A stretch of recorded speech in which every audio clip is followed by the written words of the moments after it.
The studio lights hummed with a sterile, artificial intensity, but they couldn't cut through the tension hanging in the air. "We are live," the floor director whispered, his hand chopping through the air.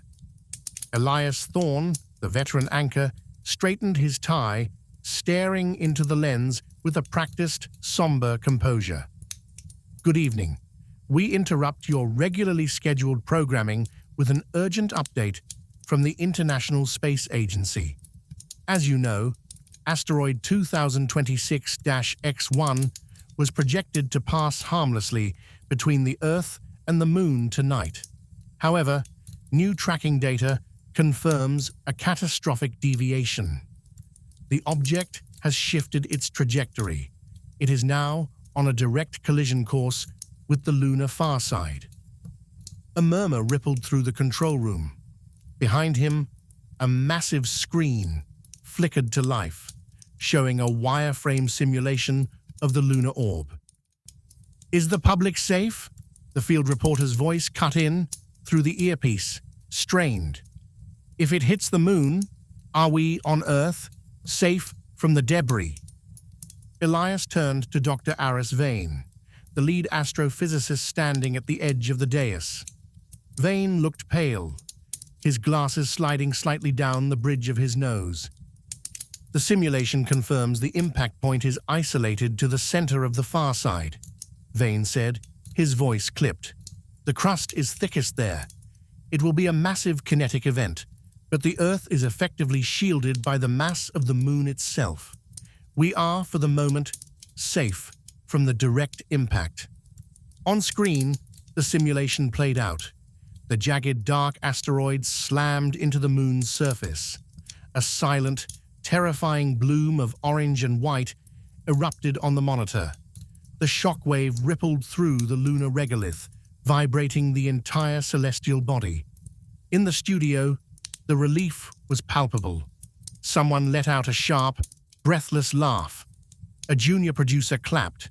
The room erupted in a sudden, frantic wave of joy. The nightmare had been averted. But Dr. Vane wasn't clapping.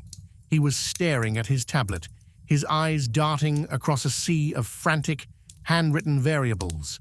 His pen tore through the paper as he furiously calculated the force of the displacement.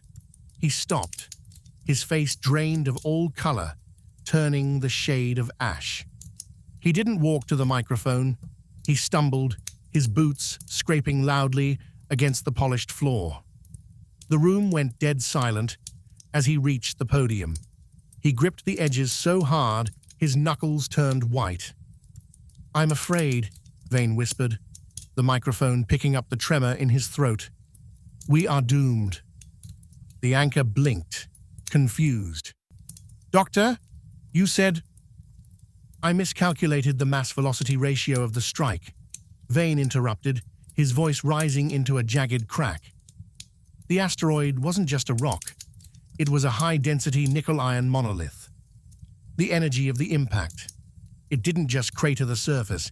It acted like a hammer striking a billiard ball." He looked up, his eyes glassy with terror. "The force of the impact has successfully arrested the moon's orbital velocity. It is no longer in orbit. It is falling." The room seemed to tilt. "The moon is heading straight for us," he concluded. Outside, the world began to change. It started with a subtle shift in the tides, not a retreat, but a rapid, aggressive surge that swallowed coastlines in minutes. Then, the moon appeared. It was no longer a distant, tranquil companion. It was a growing, monstrous sphere, expanding in the sky with impossible speed. It grew until it dominated the horizon, casting a permanent, terrifying eclipse over the planet. The sky turned a bruised, sickly indigo. Then, the silence broke. As the moon entered the Roche limit, the point where its own gravity could no longer hold it together against the tidal forces of the Earth, it began to scream. Great canyons opened up on the lunar surface, spitting forth plumes of dust and frozen gas. Massive sections of the crust, some the size of continents, sheared away, spinning off into the atmosphere like burning meteors. The night sky ignited. It wasn't a singular explosion, but a sustained, apocalyptic fragmentation. The moon began to break apart, turning into a glowing, chaotic ring of debris that circled the Earth like a halo of hellfire. Elias watched through the studio window as the first of the lunar fragments entered the atmosphere. They tore through the clouds, turning the air into superheated plasma. The shock waves hit the ground, a rhythmic, bone-crushing thunder that leveled buildings as if they were made of sand.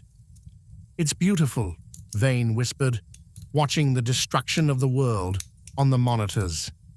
The fragments didn't just hit, they pulverized.